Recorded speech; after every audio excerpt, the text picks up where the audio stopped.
Welcome everyone. Jason talks about WWE Raw, November 25th, 2024, and WWE SmackDown, November 29th, 2024. I'm Jason Medeiros. I'm the host, and this is Jason Talks About. So you're going to hear my thoughts on the week in WWE leading up to Survivor Series, which I will be covering in a separate video. Just some house cleaning. That theme you hear is the Jason Talks About theme song, which was remixed by Matt Martinez, my cousin, Reality 508. Check them out everywhere that you can get music. And also check me out on all social media platforms, X, Blue Sky, Facebook, Instagram, everywhere. Just look up Jason Talks About. You'll see me.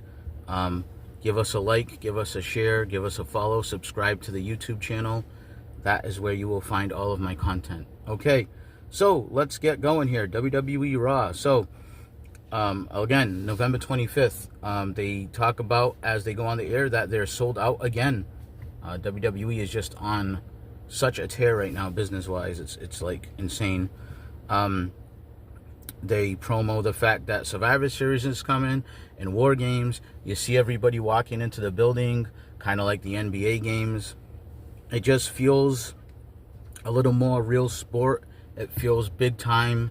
It feels like they're just loaded with stars. Yeah, I mean, this is AEW when they first debuted. I remember they said that they were going to be more of like a sports-based product with the records and all that good stuff. But lately it's kind of WWE. You know, not that they're, you know, totally innocent on the whole fantasy stuff and Uncle Howdy and all that crap. But the main storylines, though, feel legit and big time and a little realistic, if that's the right word to use. So they go to Gunther in the ring for an interview. They're doing this kind of thing now where Gunther is having like some self-doubt, and they recap the Damian Priest attack that he had on last week's Raw, where he tries to attack. He does attack Damian Priest, but it backfires. Damian Priest leaves him laid out. Jackie Redmond was doing this in-ring interview. She talks about his loss to Cody, and his facials were really good here. And it does seem like, wow, there's some cracks in the ring general's character here. And his, you know, does Priest have his number? You know, so kind of a good job, because, you know, Gunther is a very kind of stoic character, and, you know, to tell stories with him could sometimes maybe be a little bit difficult. So I think this is good.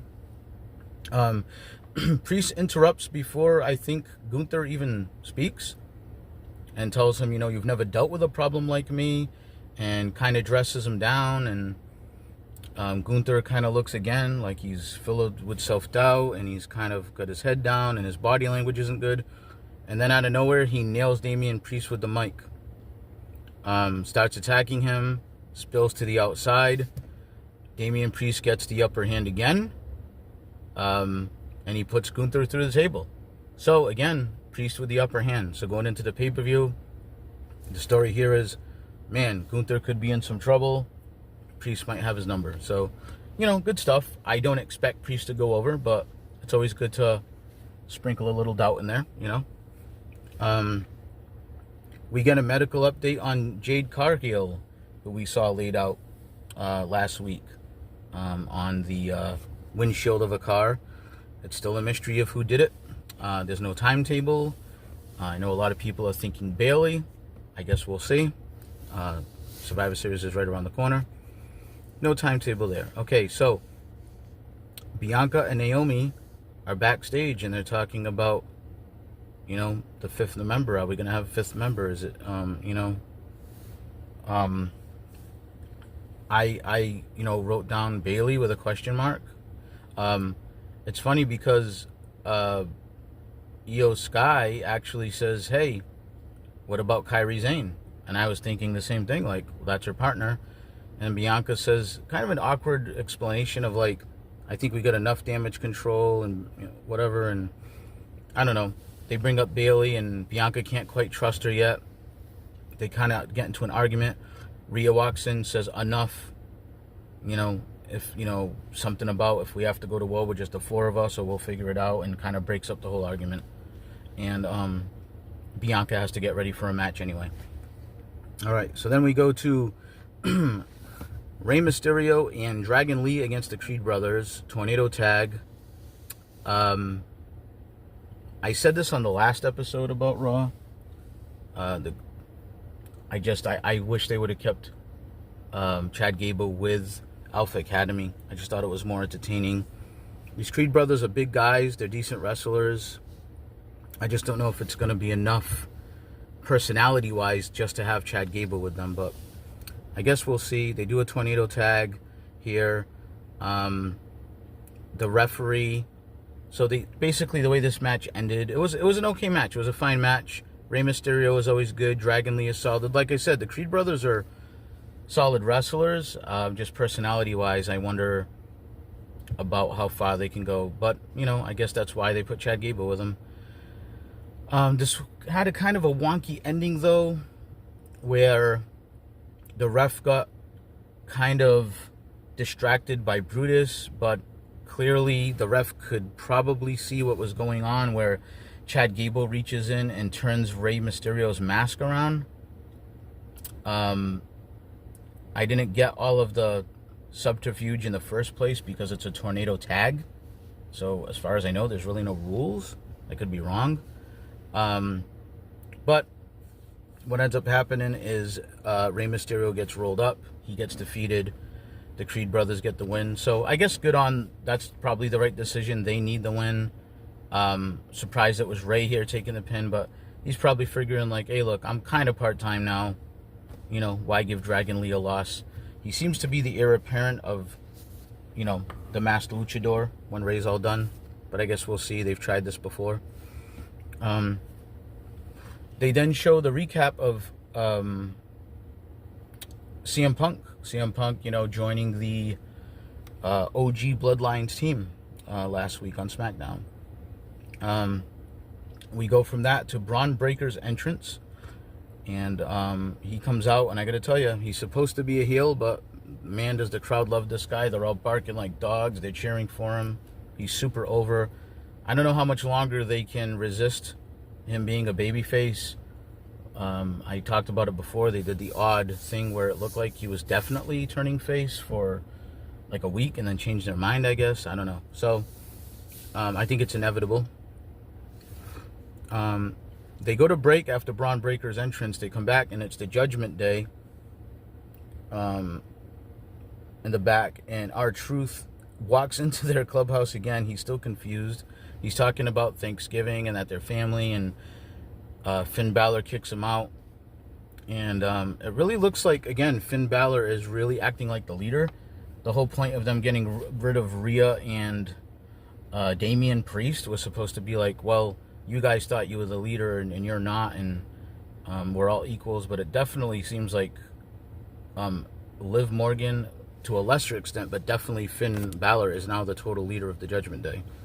Just the way they're presented anyway. So, all right, they get into a little thing, with R-Truth, kind of comedy. We go back to the ring. It's Braun versus Ludwig Kaiser. Again, the crowd's barking. Braun is super over.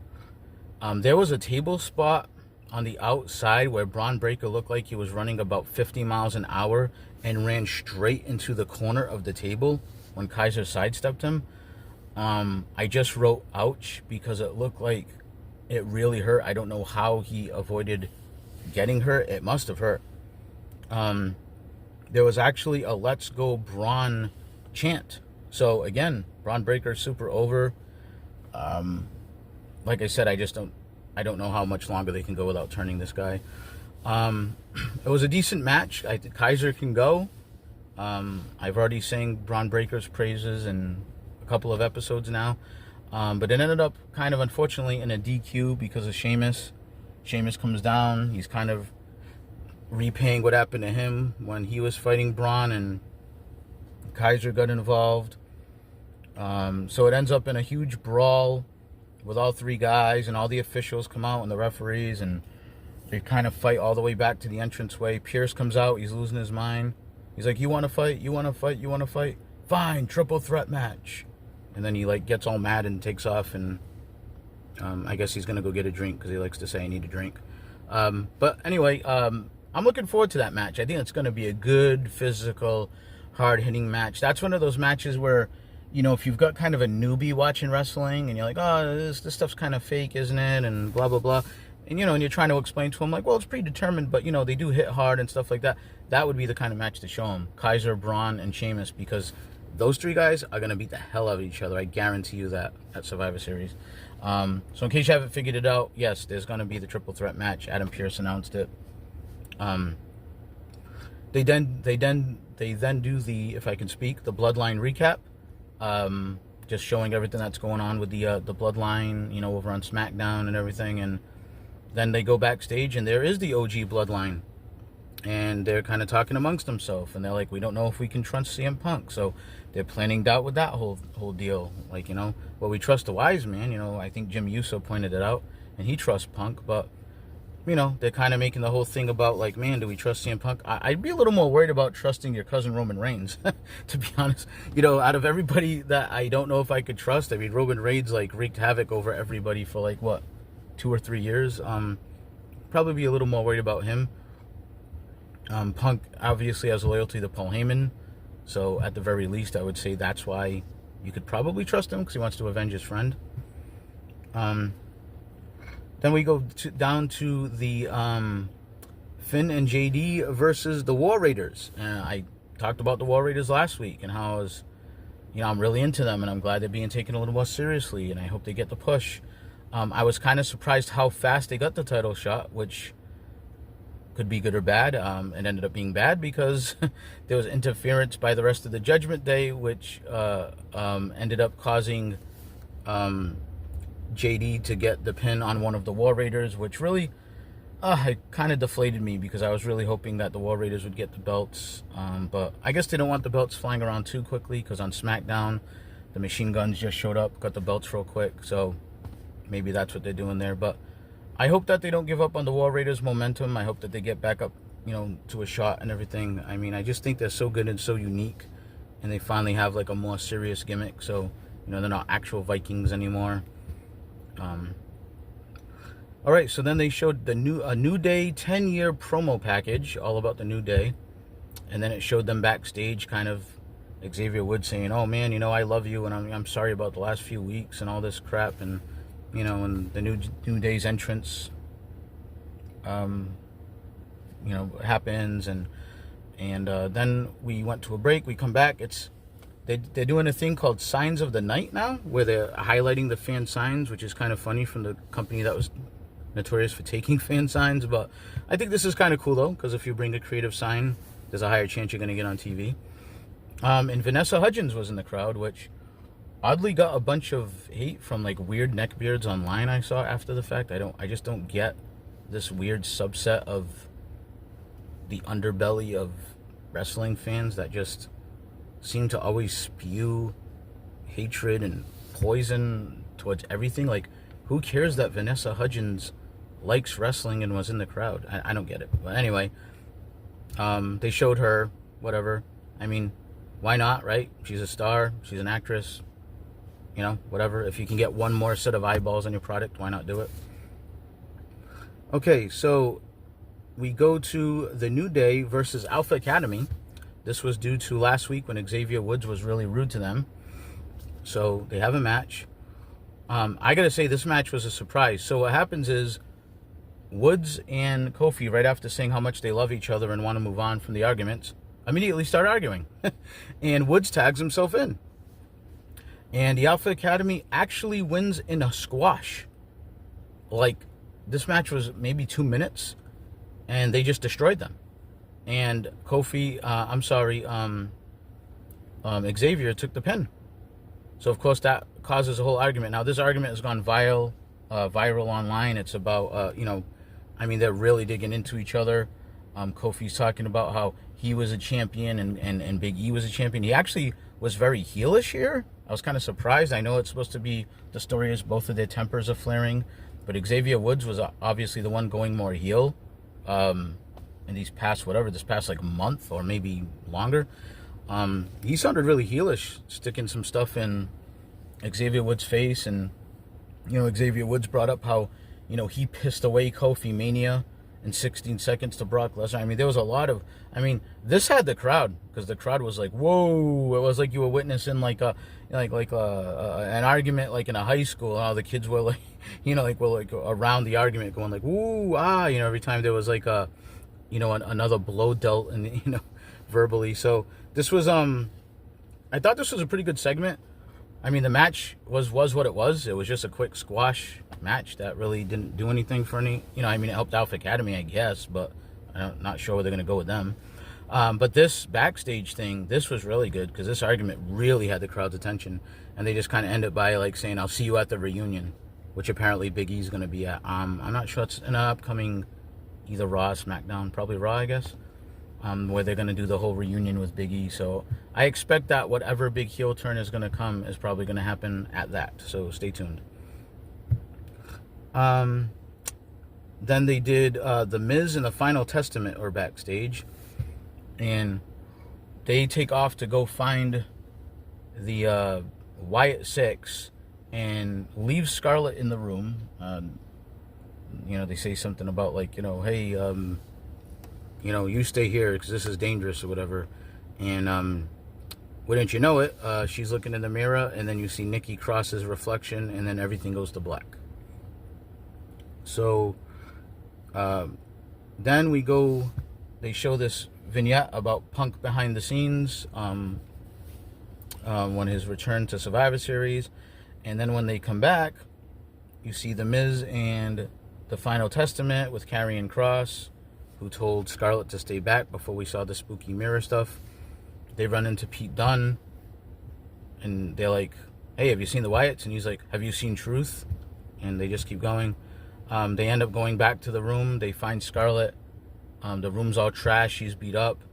And I have to say her acting was pretty terrible here, as she tried to act all, I guess, distraught or scared. And Karrion Kross, the heel, is very worried about his poor girlfriend, and he's hugging her, and I kind of felt sorry for them, so I'm not sure who's the heels here, but obviously it's supposed to be Final Testament and Miz. So yeah, that was, again, all this stuff to me is terrible. Then we saw the unveiling of the Women's Intercontinental Championship. So this is pretty interesting. So we have two women's world champions. We have tag team champions. Now we're going to have singles extra titles on each show. Seems kind of like a lot. WWE does have a strong women's roster, but that's a lot of belts. And it's not as big as a roster as the men. I just want to be consistent here, because I think if there's AEW, we might be talking about too many belts, which I'm not saying is an invalid criticism, but I just want to make sure we're consistent. I'm not against the idea. I'm glad it's more opportunity for the women. It does seem like an awful lot of belts, though, for a women's division that, isn't, I'm not saying it's bad by any stretch, but it's not, how deep is it that you're going to have 1, 2, 3, 4 singles titles? Seems like a lot, but I'll have an open mind. It's another tournament. I've said before I like tournaments, so I'm interested. Then they do another Survivor Series promo. WWE is just masters at this, at making money and promoting themselves, talking about War Games. We see Team Nia backstage, talking about how they're a team, and Bianca's team isn't a team, and they're all in turmoil. Then there was a new Bloodline promo after Bianca Belair's entrance. Just basically hyping up again the War Games and how they don't, the original Bloodline doesn't have a fifth partner and are at a disadvantage. So then we go to Bianca versus Nia Jax. Now, this was for the advantage in War Games. So conventional wisdom would say, oh, the heel's going to win because why would the baby faces have the advantage in the match? So that's what I went in thinking. And Nia Jax has been on a big roll, so she's the world champion. It doesn't hurt Bianca to take a pin here. But I was wrong.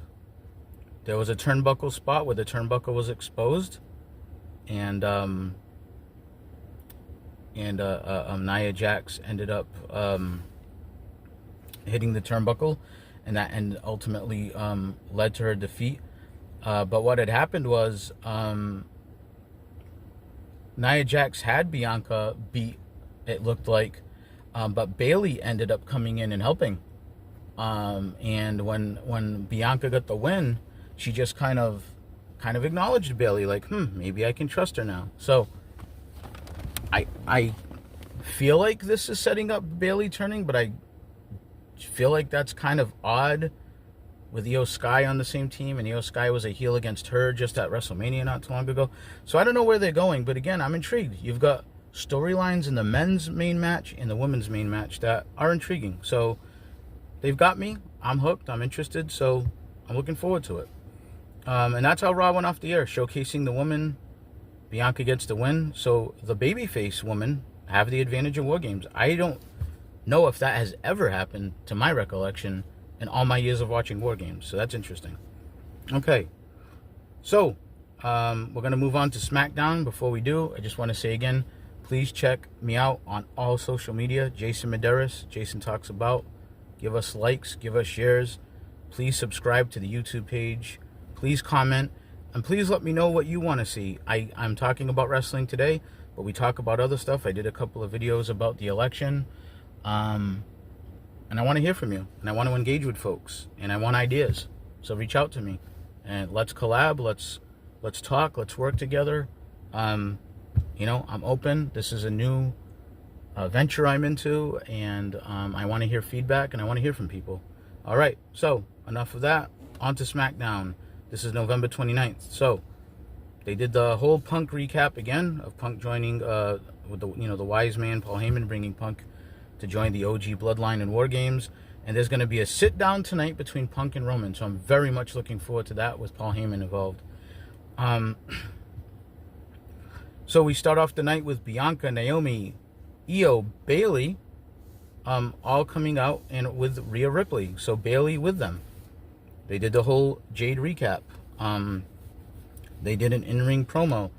I do have to say that this in-ring promo really exposed, like, how far advanced Rhea Ripley is over most of the ladies here. No offense to anyone, but man, she is just leaps and bounds against everyone on the mic. Bayley's pretty good, but she only got out like a couple of words. But man, Rhea is just so good all around as a talent.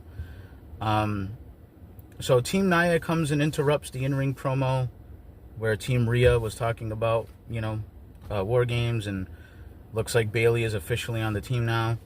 And then a brawl ensued, of course, because why wouldn't it? And not that I'm complaining, they're building the match. I get it. So then we go to break. So, hot start to the show, featuring the woman again. I like it. For the first time in a long time, I won't say just as interested as the men's match, but I am very interested in the women's War Games match. All right, so now we got Andrade versus Shinsuke Nakamura, the new dark samurai, I guess we'll call him, Shinsuke Nakamura. And I have to say, both guys had new entrances, and I really liked both of them. Andrade had the big graphic with him with the mask, inspired by the Black Mask on Batman.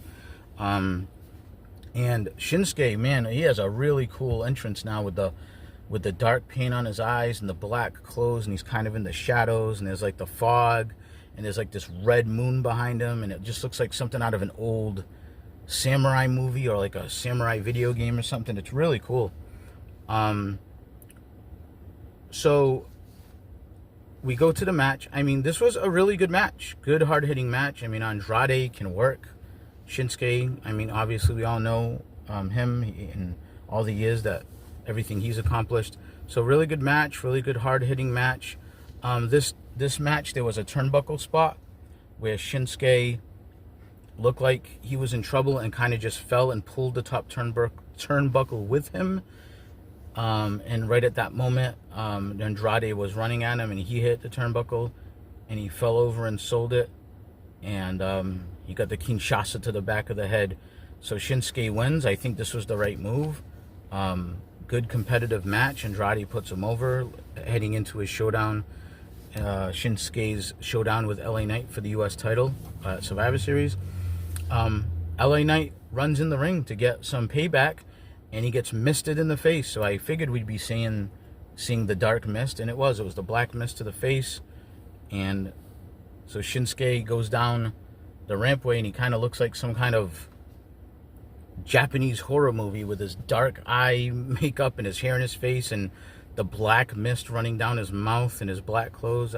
I'm really digging the Shinsuke. I mean, he's obviously a huge fan favorite when he is a good guy, but the heel Shinsuke this time around, I really like it. I like how it's all reinvented and the whole presentation of him.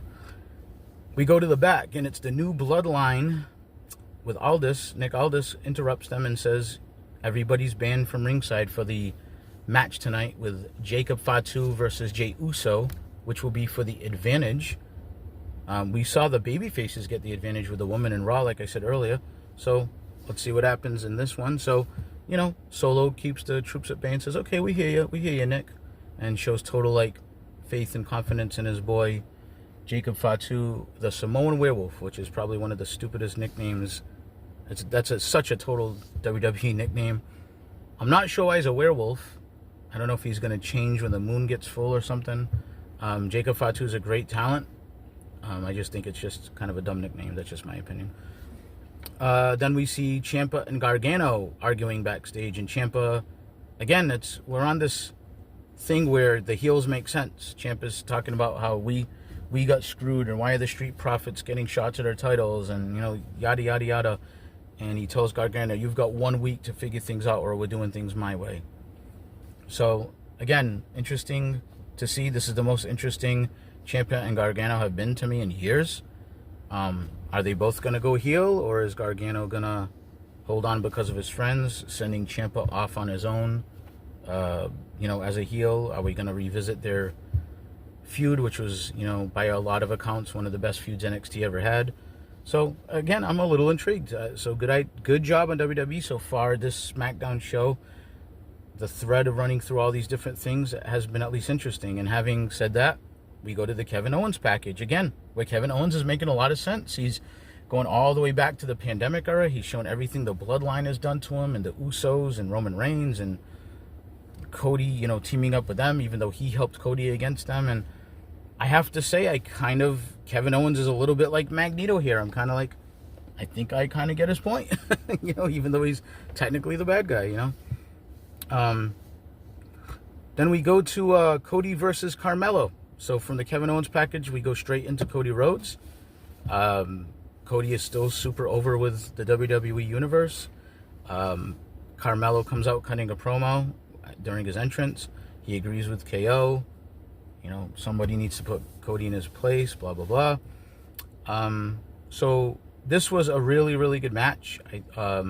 Cody's not wrestling at Survivor Series. He's going to wrestle on Saturday night's main event against Kevin Owens. So it was good to showcase Cody. You get your champion on TV here. You get him a win. Some highlights of the match. There was a disaster kick from Cody, and he hit Carmelo in midair with it, and Carmelo flipped all the way around, did like a 360 and landed, took a front bump. That was really, really cool looking. Cody did a stalling superplex from the second rope, the way that superplexes used to be done, so he didn't have to do the walking up to the top rope thing. I'm not being, an old man here and saying I don't like the top rope one is fine. It's just, this looks like a little less cooperation between the two people, so I kind of like the old school. I thought it was a nice touch having it be a stalling superplex. It really seemed to have a lot more impact. And this was also a match where Carmelo Hayes is the heel, but he's noticeably smaller than Cody. So Cody got to use a little more of his power game here, and this was evidence of that.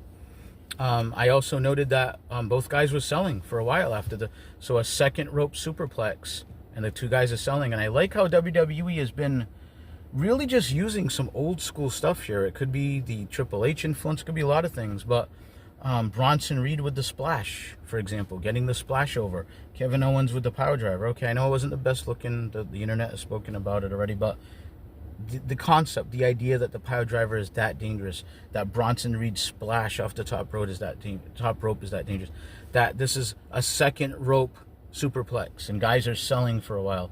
I like that. I mean, again, it's, if the moves don't mean anything and nothing hurts anybody, then what does any of this matter?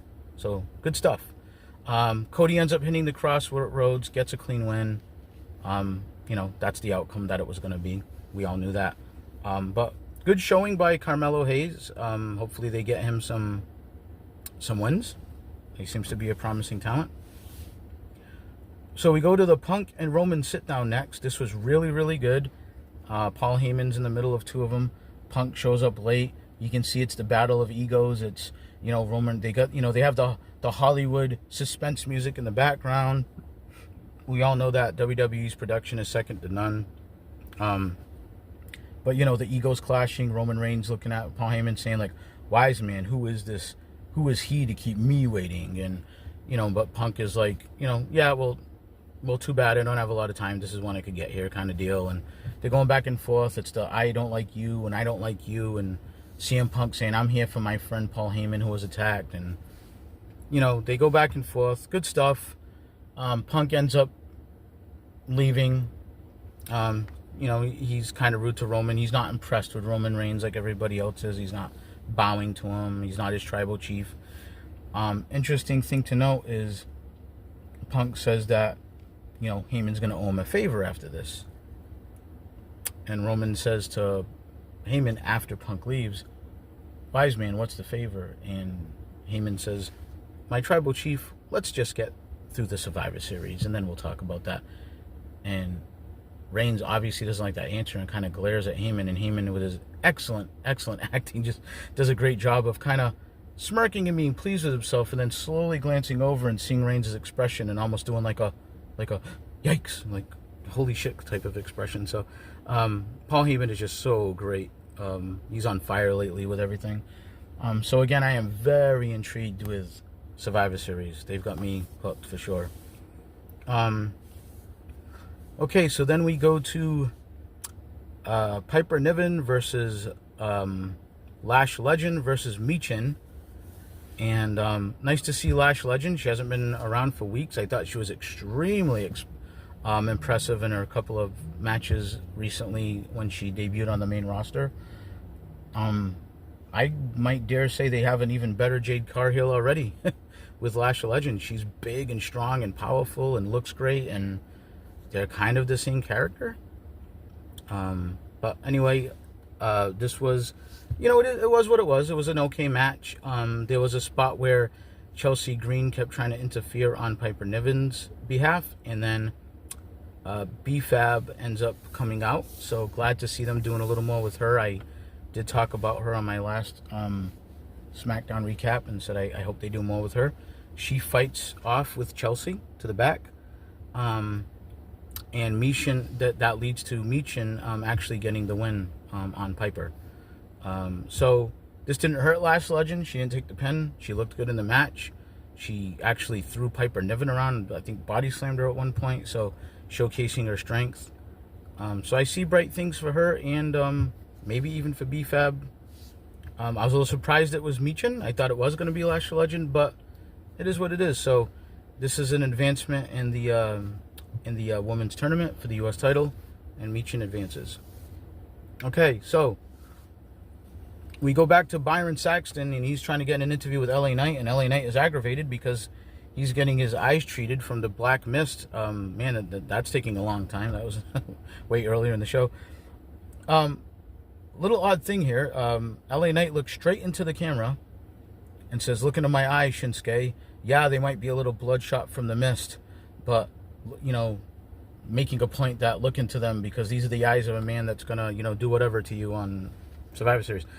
The issue is LA Knight's eyes weren't bloodshot at all. They looked totally fine and clear. So I probably should have thought that one out a little better, WWE, when the guy's looking straight into the camera with his eyes saying, look at how bloodshot my eyes are today, but they won't be on Saturday. Whatever point he was trying to get across, and his eyes look fine. So then we go to the OG bloodline in the back. Jey Uso's getting ready to make his entrance.